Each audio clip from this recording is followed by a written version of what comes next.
मुंसिफ बिहार देखेंगे आप, मैं हूं आपके साथ आपका मेजबान रहीम अहमद खान। नजर डालेंगे रियासत बिहार की तमाम बड़ी खबरों पर, लेकिन आगाज हेडलाइंस के साथ करेंगे। बिहार में कल होगा अंतिम चरण का मतदान। 122 सीटों पर 3 करोड़ 70 लाख मतदाता चुनेंगे अगली सरकार।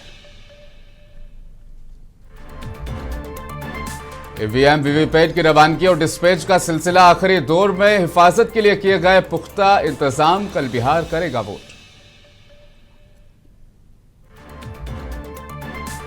वोटिंग से एक दिन पहले लालू यादव और परिवार को लैंड फॉर जॉब केस में राहत। अब 4 दिसंबर को होगा फैसला। और बिहार के गोपालगंज में भीड़ ने फूंकी पुलिस की गाड़ी। सड़क हादसे के बाद भारी बवाल। अफवाह के चलते लोगों ने पुलिस पर किया था हमला। बिहार विधानसभा चुनाव के अंतिम चरण का प्रचार खत्म हो गया है। अब 11 नवंबर यानी कल मतदान होना है। इसको लेकर प्रत्याशी डोर टू डोर संपर्क कर रहे हैं और सोशल मीडिया के जरिए लोगों से वोट की अपील कर रहे हैं। तो वहीं चुनाव आयोग ने वोटिंग के लिए तैयारियां तेज कर दी है। पोलिंग बूथों पर सुरक्षा बलों को तैनात किया जा रहा है और व्यवस्थाएं दुरुस्त की जा रही है। इस बीच राजनीतिक बयानबाजी भी जारी है। नेता एक दूसरे पर तीखे हमले कर रहे हैं। वोटरों को अपनी ओर खींचने का प्रयास भी कर रहे हैं। बिहार में दूसरे और अंतिम चरण का मतदान 11 नवंबर को होना है। इससे पहले ही पटना में एक पोस्टर लगाया गया, जिस पोस्टर को लेकर राजनीतिक बवाल भी अब जारी है। पोस्टर में लिखा है 25 से 30 फिर से नीतीश। वीडियो पटना के कोतवाली इलाके का है। विपक्ष इसे आचार संहिता का उल्लंघन बता रहा है।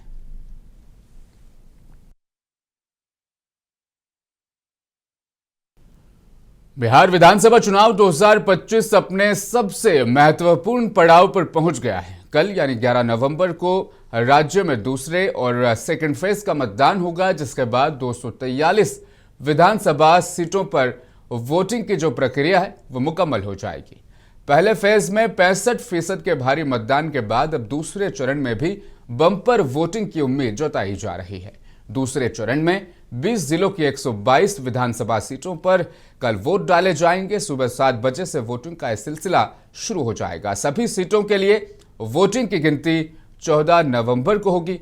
बताते चलें, दूसरे चरण में जिन 20 जिलों में मतदान होगा उनमें पश्चिमी चंपारण, पूर्वी चंपारण, सीतामढ़ी, शिवहर, मधुबनी, सुपौल, अररिया, किशनगंज, पूर्णिया, कटिहार और इसी तरह भागलपुर, बांका, जमुई, नवादा, गया, औरंगाबाद, जहानाबाद, अरवल, कैमूर और रोहतास जिले शामिल हैं। इन 20 जिलों में से 7 ऐसे जिले हैं जहां पर महागठबंधन का कब्जा रहा था और एनडीए का सुपड़ा साफ हुआ था।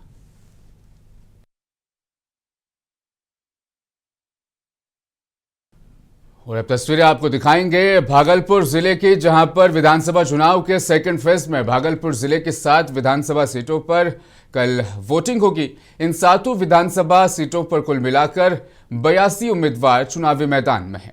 मतदान को लेकर जिला प्रशासन ने 2 डिस्पैच सेंटर बनाए हैं, जहां से मतदान कर्मी अपना अपना सामान लेकर अपने अपने बूथ के लिए रवाना हो चुके हैं। भागलपुर जिले में कुल मिलाकर 22,30,208 वोटर्स हैं जो अपने वोट का इस्तेमाल कल करेंगे।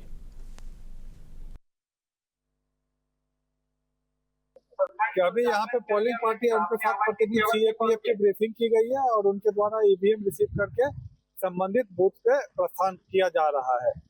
जिले में शांतिपूर्वक ढंग से चुनाव करवाने के लिए पर्याप्त मात्रा में पैरामिलिट्री फोर्स उपलब्ध कराया गया है। इसके अलावा अन्य जिलों से भी पुलिस बल की तैनाती की गई है। प्रत्येक भवन पे पैरामिलिट्री बल की तैनाती की गई है। जहाँ पे 3 से ज्यादा बूथ है वहाँ पे फुल सेक्शन फोर्स दिया गया है। इसके अलावा जिला के कंपोनेंट की भी प्रतिनियुक्ति की गई है। राज्य स्तरीय जो सीमा है, जो कि हमारा पीरपैंती कहलगांव विधानसभा क्षेत्र में लगता है झारखंड से, वहाँ पे भी बॉर्डर सीलिंग के लिए पर्याप्त मात्रा में बल उपलब्ध कराए गए हैं और लगातार वाहनों की सघन चेकिंग की जा रही है। थाना स्तर पर भी क्यूआरटी वगैरह तैनात रहेगी। अनुमंडल स्तर और जिला स्तरीय भी बल तैनात रहेंगे। तो मुझे पूरा भरोसा है कि ये चुनाव शांतिपूर्ण और भयमुक्त वातावरण में हम लोग संपन्न करवाएंगे।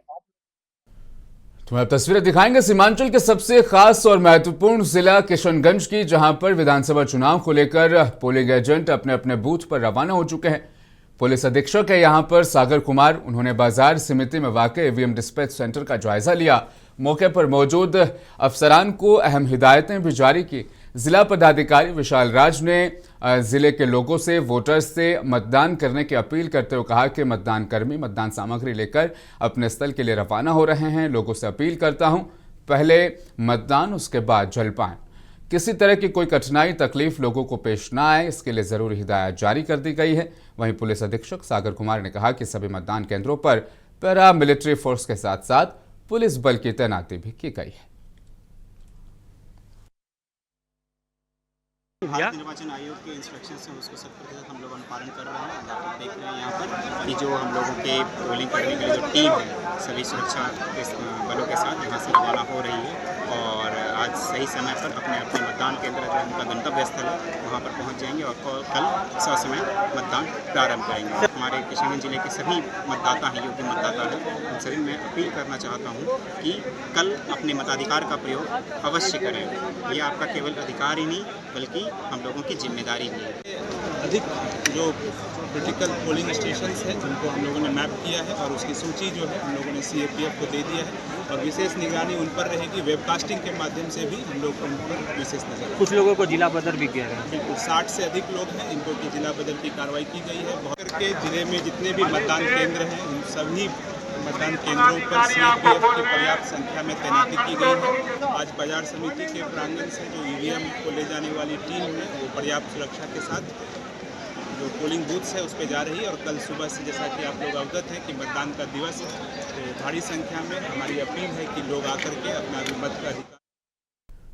जहानाबाद जिले में भी कल मतदान होने हैं। ऐसे में SS कॉलेज में EVM वीवीपैट मतदान सामग्री के साथ केंद्रीय सुरक्षा बल के साथ पोलिंग बूथ्स के लिए रवाना किए जा चुके हैं। इस मामले की जानकारी देते हुए SDM राजीव रंजन सिन्हा ने बताया कि जहानाबाद जिले के जहानाबाद विधानसभा क्षेत्र के सभी मतदान केंद्रों पर केंद्रीय बल और मतदान कर्मी के साथ जो सामग्री हैं, सामान है, EVM और वीवीपैट वगैरह, उन्हें भी रवाना कर दिया गया है। उन्होंने कहा कि सभी मतदान केंद्रों पर हिफाजत के पुख्ता बंदोबस्त किए गए हैं।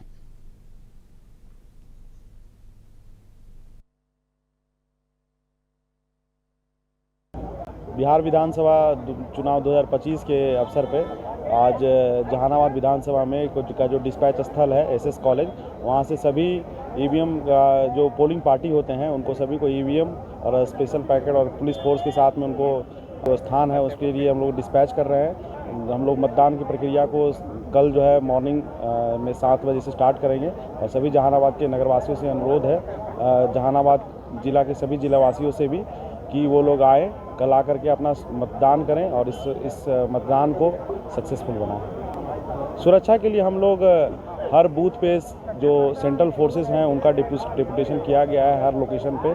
साथ ही साथ हम लोगों ने जोनल मजिस्ट्रेट, सेक्टर मजिस्ट्रेट और सुपर जोनल भी बनाया गया है और हम लोग क्विक रिस्पांस की टीम भी बनाए हैं कि कहीं भी कोई किसी तरह की कंप्लेन भी आता है हम लोग क्विक इसको रिजॉल्व करेंगे। बिहार के जहानाबाद जिले के 3 विधानसभा क्षेत्र, जहानाबाद विधानसभा क्षेत्र, मखदुमपुर सुरक्षित विधानसभा क्षेत्र, घोसी विधानसभा क्षेत्र, इस मामले की जानकारी देते हुए जहानाबाद के SDM ने बताया है कि सभी मतदान केंद्रों पर सुरक्षा के कड़े इंतजाम किए जाएंगे और गश्ती दल भी सभी बूथों पर की जाएगी। कल 11 नवंबर 2025 को दूसरे चरण का मतदान होना है और इसको लेकर सुरक्षा के कड़े इंतजाम किए गए हैं। जहानाबाद से मुंसिफ टीवी के लिए दिनेश कुमार की रिपोर्ट। कटिहार जिले की आपको तस्वीरें दिखाएंगे जहां पर 7 विधानसभा सीटें हैं। यहां पर भी कल मतदान होना है। दूसरे चरण का जो प्रचार अभियान है उसके खत्म होने के बाद अब वोटिंग की तैयारियां जोरों पर है। अंतिम शक्ल इन्हें दी जा रही है। जिला निर्वाचन पदाधिकारी हैं मनीष कुमार मीणा, उन्होंने बताया कि मतदान के दिन सुरक्षा बलों की तैनाती की गई है और किसी भी स्थिति से निपटने के लिए प्रशासन पूरी तरह से मुस्तैद है।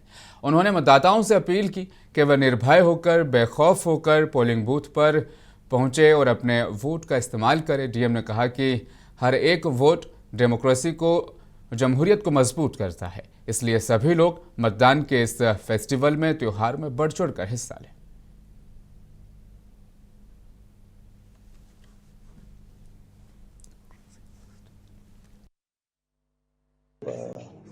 जैसा कि आप अवगत हैं कि 11 नवंबर 2025 को कटिहार जिला के 7 विधानसभा में निर्वाचन का तिथि निर्धारित है।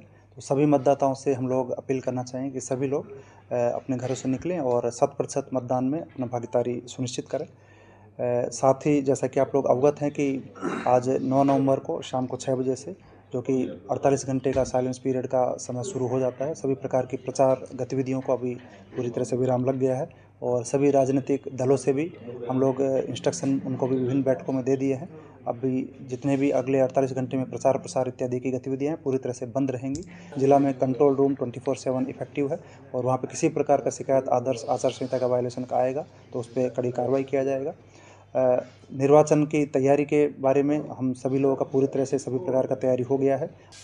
कहाँ पर आपका मतदाता सूची में नाम है इसका भी जानकारी है, उसका आप सभी लोग जानकारी प्राप्त कर लें। अपने BLO से भी जानकारी प्राप्त कर सकते हैं, ऑनलाइन भी जानकारी प्राप्त कर सकते हैं और जिस बूथ पे आपका नाम है उस बूथ पे निश्चित रूप से आप अपने पहचान पत्र के दस्तावेज के साथ आएँ। मतदाता पहचान पत्र के साथ या फिर अन्य जो मान्य दस्तावेज हैं 12 में से कोई भी एक दस्तावेज उनके साथ आएँ ताकि आपको मतदान करने में कोई असुविधा नहीं हो। यही अपील करना चाहें कि जिला प्रशासन के द्वारा स्वतंत्र, निष्पक्ष, भयमुक्त निर्वाचन का सभी प्रकार का तैयारी किया गया है। आप सभी लोग अपने अपने घरों से निकले और जिला में 100% मतदान करके एक रिकॉर्ड कायम करें। मतदान जो है वो कल जो है 11 नवंबर को होना है, उसके लिए तमाम तरह की तैयारियां जो है वो कर ली गई है और सभी यहां से जो है डिस्पैच जितने भी जो है बूथों पर जो है करना है वो यहां से करने की प्रक्रिया चल रही है। हमारे साथ यहां पर जो है बहुत सारे लोग आपको दिखाएंगे कि यहां से जो जितने भी कर्मी हैं वो सभी को जो है बूथ से सुबह से ही निकालने की प्रक्रिया हो रही है। सभी अपने अपने स्थानों पर पहुँचेंगे। EVM मशीन सभी को लेकर सुरक्षित जो है वो स्थानों पर पहुँचने के लिए समय से पहले मतलब कि पहुँचने की वो कवायद जारी है। लोकतंत्र का महापर्व है, त्योहार है। इस बीच कटिहार में दिन दहाड़े अपराधियों ने एक मखाना फोड़ी वाले के घर घुसकर कई राउंड फायरिंग कर दी है और ये मामला अब सामने आया। इस घटना को बेखौफ अपराधियों ने मखाना फोड़ी वाले के गर्भवती पुत्री के सीने में गोली मार दी, जिससे वह गंभीर रूप से जख्मी हो गई। प्राथमिक उपचार के बाद हायर सेंटर रेफर कर दिया गया। घटना के बाद इलाका पुलिस छावनी में तब्दील हो चुका है।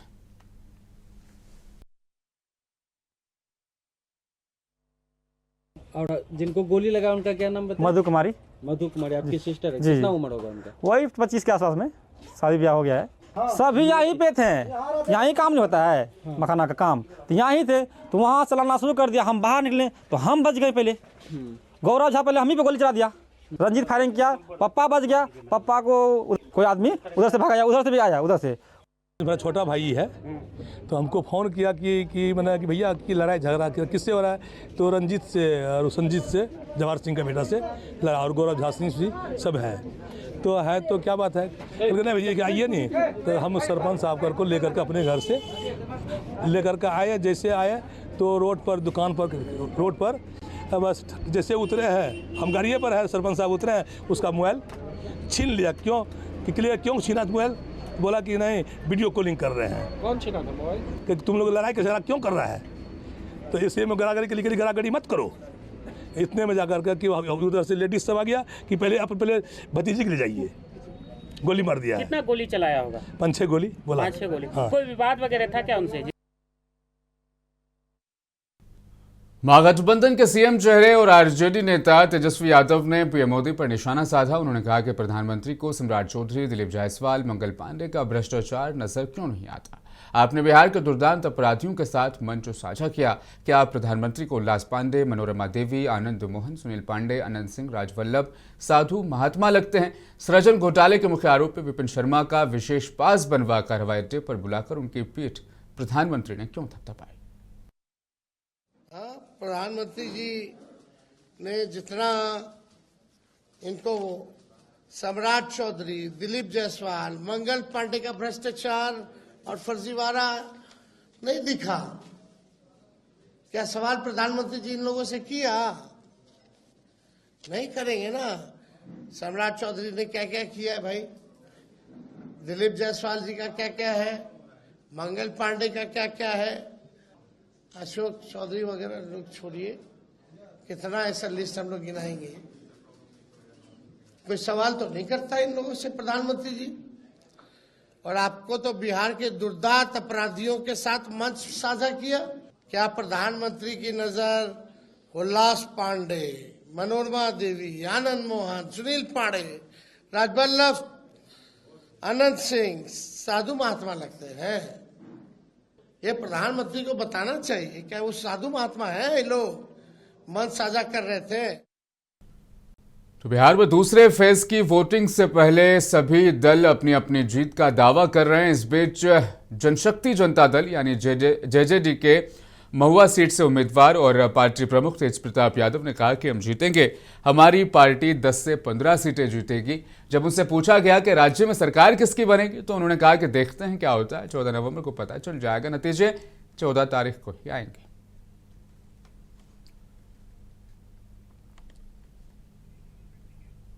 दूसरे और आखिरी फेज के मतदान से पहले जनसुराज के संस्थापक प्रशांत किशोर ने कहा कि हमें यकीन है कि बिहार की जनता आने वाले समय में जाति, धर्म और पैसे से ऊपर उठकर एक अच्छे समाज के लिए वोट देगी। आजादी के बाद से बिहार में पहली बार इतने वोट पड़े हैं, लोगों ने इतनी बड़ी तादाद में वोट दिया है ताकि बिहार से करप्शन खत्म हो जाए।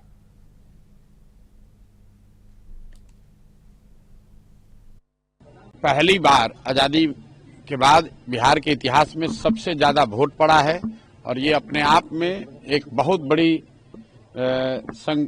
बड़ा संकेत है, बदलाव का संकेत है। पहली बार बिहार में इतनी बड़ी संख्या में वोट पड़ा है। लोकतंत्र के मानने वाले लोग की सबसे बड़ी जीत है कि बिहार में आज तक 65% वोट कभी नहीं पड़ा है।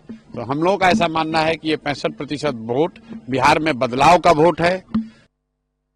पहली बार आजादी के बाद बिहार वोटिंग से एक दिन पहले आरजेडी और एलजेपी के बीच जुबानी हमले जारी है। एलजेपी रामविलास के नेता है अरुण भारती। उनका कहना है कि तेजस्वी यादव को ध्यान रखना चाहिए कि कैसे उनके समर्थक जनता को परेशान कर रहे हैं, क्योंकि लोग उनके पक्ष में वोट नहीं दे रहे। कैसे वह न केवल परेशान कर रहे हैं बल्कि जान लेने पर भी आमादा हो चुके हैं। अगर वे वोट चोरी का इल्जाम लगाते हैं तो अदालत क्यों नहीं जाते। लेकिन साथ ही साथ तेजस्वी जी को इस बात का भी ध्यान रखना चाहिए कि उनके समर्थक लगातार किस तरह से जनता को प्रताड़ित कर रहे हैं, क्योंकि लोग उनके पक्ष में वोट नहीं कर रहे हैं। किस तरह से सिर्फ प्रताड़ित ही नहीं कर रहे हैं, जान लेने पर भी उतारू हो गए हैं, जहां पर उनके समर्थकों के द्वारा अपील किए जाने के बावजूद अगर जनता अपने मताधिकार का प्रयोग कर रही है और राजद को वोट नहीं कर रही है तो कैसे लोगों की जान ली जा रही है, ये इसका प्रत्यक्ष उदाहरण। अगर ये वोट चोरी का आरोप लगा रहे हैं तो बेहतर है कि वो एफिडेविट लिख करके दे दें, वकील उनकी मदद करेंगे और अगर उनकी बातों में इतनी सच्चाई है तो क्यों नहीं कोर्ट में जाकर अपनी बात को रखते हैं। वैसे भी इस बात का सबसे बड़ा उनके बीच का बिखराव इसी से दिख जाता है कि एसआईआर के मुद्दे पर पूरी की पूरी महागठबंधन राहुल गांधी, तेजस्वी और मुकेश सहनी एक जीप पे दिखा करते थे। जब से चुनाव प्रचार शुरू हुआ है किसी एक मंच पर किसी चुनावी प्रचार में राहुल गांधी, तेजस्वी यादव, मुकेश सहनी दिखे नहीं। दूसरे फेज की वोटिंग से पहले कांग्रेस नेता मीडिया इंचार्ज पवन खेड़ा ने इलेक्शन कमीशन से सख्त सवाल पूछा है। उन्होंने कहा कि पहले फेज की वोटिंग को 4 दिन बीत गए हैं और अभी तक ये आंकड़ा सामने नहीं आया कि कितनी महिलाओं ने वोट दिया और कितने पुरुषों ने वोट दिया। जब हम तकनीकी रूप से पिछड़े थे तो ये शाम को ही पता लग जाता था। अब हम तकनीक में बहुत आगे, हम डिजिटल इंडिया है, उसके बावजूद चुनाव आयोग 4 दिन बाद भी आंकड़े सामने नहीं दे रहा। ये एक रहस्य है। बिहार में चुनाव आयोग का झूठ उजागर हो रहा है। हमें पूरा यकीन है कि हमारी सरकार बन रही है। अभी तक आंकड़ा नहीं आया कि कितनी महिलाओं ने वोट दिया, कितने पुरुषों ने वोट दिया। जब तकनीक में हम पिछड़े थे, हमारा देश जब तकनीक में पिछड़ा था, तब रोज शाम को आ जाता था चुनाव के दिन। अब तकनीक में हम बहुत आगे हैं, हम तो डिजिटल इंडिया है। उसके बाद भी 4 दिन के बाद चुनाव आयोग आंकड़े क्यों नहीं दे रहा, ये एक रहस्य है जिस पे पर्दा उठना चाहिए। और हम उम्मीद करते हैं कि आप लोग साथी जो हैं हमारे मीडिया के, वो इससे पर्दा हटाएं। बीजेपी कह रही है कि हार के डर से बौखलाहट। अरे हार का डर छोड़िए ना, लोकतंत्र को तो मत हराइए। हम तो जीत रहे हैं, हम जीत जाएंगे, हमें मालूम है बिहार नहीं इनको चोरी करने देगा। लेकिन चुनाव आयोग की पोल खुल रही है बिहार, हाँ वो बिल्कुल होना भी चाहिए। हमने प्रेस वार्ता भी की थी, ये खुलासा हमने किया भी था। तो बीजेपी और एनडीए के तो तमाम लोगों के ऊपर कई अभी फाइलें खुलनी हैं, सरकार बनने दीजिए उसके। तो बिहार विधानसभा चुनाव के दूसरे फेज की वोटिंग से पहले जो बॉर्डर वाले इलाके हैं, सीमावर्ती जिलों में सुरक्षा व्यवस्था को मजबूत कर दिया गया है। बताते चलें, नेपाल सीमा को मतदान से 72 घंटे पहले मुकम्मल सील कर दिया गया है। साथ ही चारों तरफ पुलिस बल की तैनाती है। साथ ही हर आने जाने वाले पर कड़ी नजर रखी जा रही है।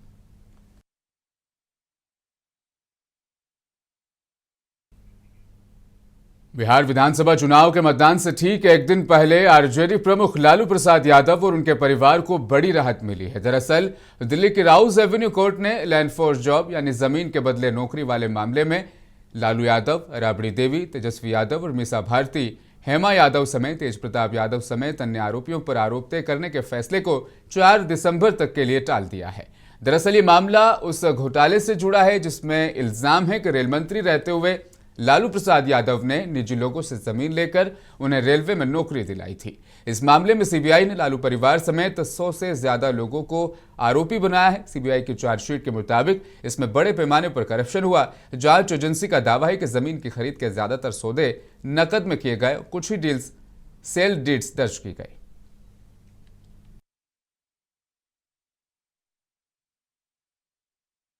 खबर बिहार के गोपालगंज से है, जहां पर पुलिस वाहन से बाइक सवार 3 युवकों को टक्कर मार दी गई, जिसमें वे गंभीर रूप से घायल हो गए।